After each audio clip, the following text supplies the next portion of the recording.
guys. Whoa, okay. Let's sound a little bit less formal. Hi everybody. Really quick intro time. I'm looking at the timer because this gets out of control so fast. So I made a video about a year ago talking about the best fantasy book series I'd ever read. At the time there were 4 of them, and I was also a little bit naive, I think, at the time. So this is an update of all of those. Now, I have several books to show you right now. This is kind of a collective, literally my favorite fantasy stuff that I've ever read, not including Game of Thrones, Sword of Truth, Wheel of Time, and the Kingkiller Chronicles, because I already talked about those. That's the other video. Go back and watch that if you want to. So this is going to be very fast, and if you have any questions about these books, obviously comment below. I'm decently okay about getting back to you about stuff.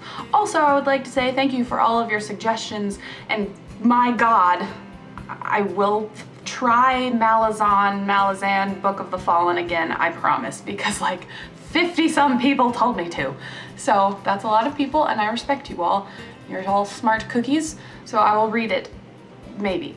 First up is American Gods by Neil Gaiman. This is very unique, sort of macabre, uses some deities of different religions in it, and tells this amazing, just completely entrancing story of a guy named Shadow getting caught up with sort of gods and goddesses and their representation now versus when they were first believed in by their peoples. So, don't know if that made sense. We're going with it.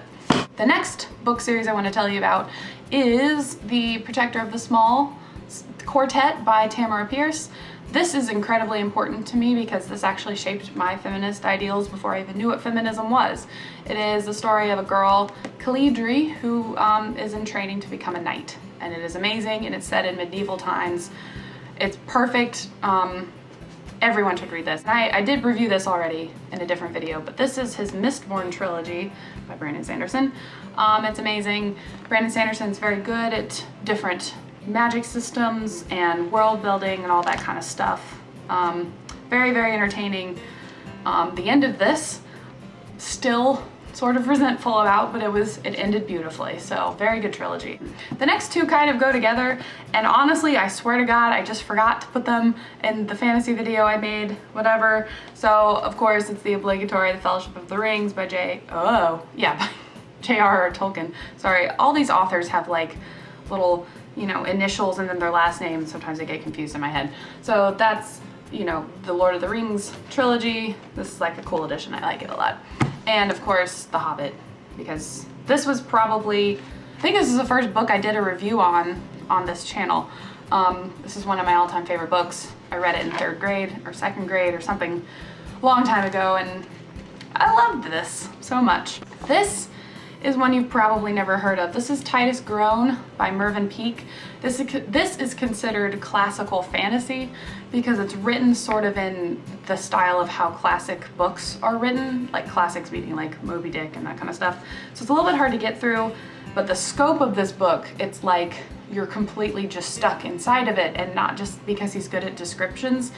These characters are just as real as anyone else. Like, it's amazing. It's very dense. Very, very good if you're trying to do an overview of fantasy and trying to see where fantasy came from.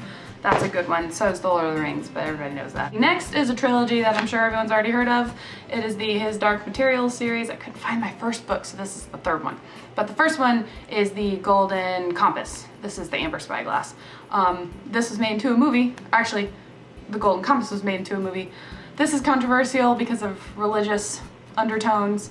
Honestly, I don't think it gets in the way of the story. I'm not particularly religious at all, so it didn't bother me. So, I mean, read what you want, obviously. I'm just warning you just in case, I don't know, whatever. I think it's really good. Very, unique and very cool. The next series, a lot of you guys recommended to me, and actually I was reading it at the time of that other video I keep talking about, that I'll just link it. It's not super famous, but I think that it will be because it is an epic fantasy series that is only at its 2nd book. This is the Stormlight Archives. This is The Way of Kings. It's the 1st book by Brandon Sanderson. This is a huge book. The 2nd one is Under the Camera because it is this big. These are huge, but awesome, very well written, very cool. The world in here just like leaves your brain with this like fresh, right after rain, like after feeling in your head when you read it. It's really cool. I like it better than Mistborn. This is The Ocean at the End of the Lane by Neil Gaiman. Very short, but amazing. This was like reading a storm. It was beautiful and gray and tangible and amazing. It was very, very good. I'm at 7 minutes. I need to hurry. This is actually recommended by Mr. Neil Gaiman. This is Jonathan Strange and Mr. Norrell? I pronounced it as Norwell when I was reading it, so that kind of screwed me up. By Susanna Clark. This is amazing. Huge book. It's called The Grown-Up Harry Potter, so it deals with like realistic sort of magic in like the 19th century or something. Jonathan Strange is a magician. Mr. Norrell is also a magician. He's the apprentice, he's the master, but how long will that dynamic last? Who knows? And then one of the series that I actually finished like a couple days ago is the Gentleman Bastard series, and the first one is called The Lies of Locke Lamora by Scott Lynch. This was recommended to me by a YouTuber like 2 years ago, and I just never got around to it because this cover kind of sucks, but holy crap.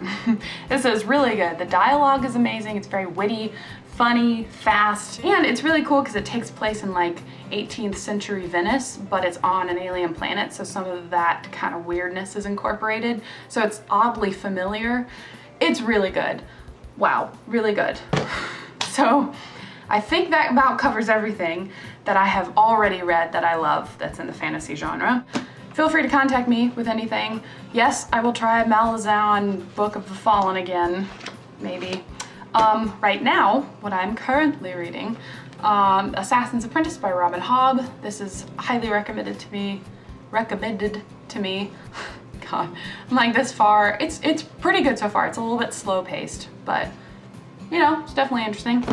And I am rereading the the 6 Scott Pilgrim novel, or volumes. This is the 3rd one. It's Scott Pilgrim. It's really good, by the way. I recommend this and also the movie. Very good. And I actually just finished Saga last night. I was so excited to read this because it's blowing up all over the internet. And I thought it was well worth it. I really loved it. I loved the art. I loved the humor and the like incredible, just weird stuff in here. I thought it was awesome, and I'm waiting for the 2nd volume from the library. So that is a lot of information. It took 10 minutes, so now I have to edit this, and I'm sad about that.